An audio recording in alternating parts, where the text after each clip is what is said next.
खूप दिवसापासून चाललेलं प्रेमचं की आई मला टुंग टुंग साहूर घेऊन दे. टीव्हीमध्ये काही पण कार्टून बघतो आणि त्याला तेच घ्यायचं असतं. फायनली तिकडं कार्टून घेतलं आणि घरी आल्यानंतर त्याचं मटेरियल एकदम छान होतं तो टुंग टुंग साहूर. आणि मग आहे ना, एक गोष्ट पण घडली बरं का माझ्यासोबत, ती सांगतेच मी तुम्हाला पुढं आता. आणि मग घेतलं फोटोशूट काढायला वंशूचं. 9 महिन्याचं झालं आहे, म्हटलं आता सगळे फ्रूटचेच काढले तर ह्यावेळेस पण फ्रूटच आणू आणि त्याचं काढू. मला वाटलं हे खरबूज आहे, पण मावशी बोलल्या की बाई हे खरबूज नाही, याला दुसरंच काहीतरी नाव सांगितलं त्यांनी, पण मी विसरले ते. आणि वंशूचं कसं आहे आता, एकदम अजिबात स्टेबल राहायचं नाही एका जागेवर, काहीतरी करायचं. आणि त्याला मी तिथे फोटो काढण्यासाठी दिला, तर तो डायरेक्ट उभं राहून, म्हणजे उभं पण राहायला लागलाय. उभं राहायला सगळं तिकडं पांगून टाकलं आणि नंतर लावायला घेतलं मी हे डिझायनर झालेलं टसल लावायला खूप वेळ गेला मला. आणि खूप इतकं मेहनत लागते ना, असं आपण म्हणतो की इतक्यात छान दिसतं, दिसायला छान दिसतं, पण करायला पण खूप मेहनत लागते. तर एका मनीमध्ये मला 3 पाईप वगैरे ते टाकायचे होते. आणि हे नंतर माझं पार्सल आलं.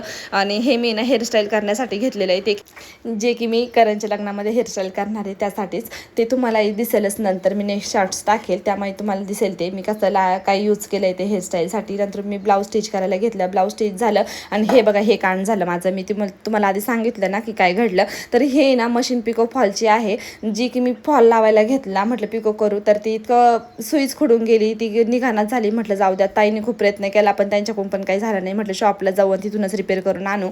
आणि मग एवढे सगळे ब्लाऊज स्टिच करून ठेवले आहेत, इतके स्टिच केले आहेत ना मी आता एवढ्यामध्ये की 5-6 तरी केले असतील. आणि एवढे ना, माझं काय असतं, एकदा घातलेली साडी परत घालू वाटत नाही.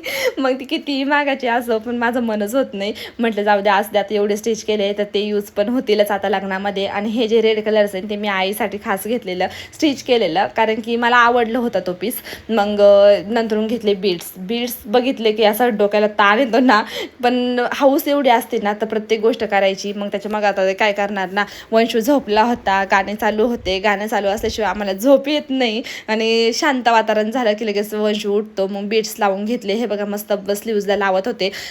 एका स्लीव्जला बीट्स लावले. वंशू झोपलेलाच होता. 3 वाजले, मावशी आल्या. मावशीनं म्हटलं चला आपण ना हरीण तळ्याला जाऊ आणि चपात्या टाकून येऊ, पाण्यामध्येच टाकून येऊ. कचऱ्यात कसं टाकणार ना, कचऱ्यात मी कधीच चपात्या टाकत नाही उरलेल्या. मग तिकडं गेलो आणि उन्हात गेलो आम्ही 3-3:30ला. इतकं ऊन होतं ना, म्हणून तोंडाला पूर्ण पॅक केलं.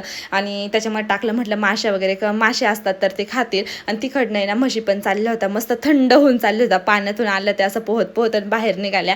मग ते झालं. आणि कसं असतं ना, पीठ पण होतं खूप दिवसाचं, बाजरीचं पीठ जास्त दिवस टिकत नाही, कडू होतं ते. आणि मलाच आवडती बाजरीची भाकर, डॉक्टर जास्त खात नाही ती, त्यामुळे मग ते पडलेलं म्हटलं ते पण टाकून येऊ. घरी आले तर वंशू झोपलेलाच होता. मग मी दुसऱ्या स्लीव्जला पण बीट्स लावून घेतले. आणि हे बघा असे मस्त तयार झाले होते. चला तर मग भेटूया नेक्स्ट शॉर्ट्समध्ये. आणि चॅनलला सबस्क्राईब करायला विसरू नका.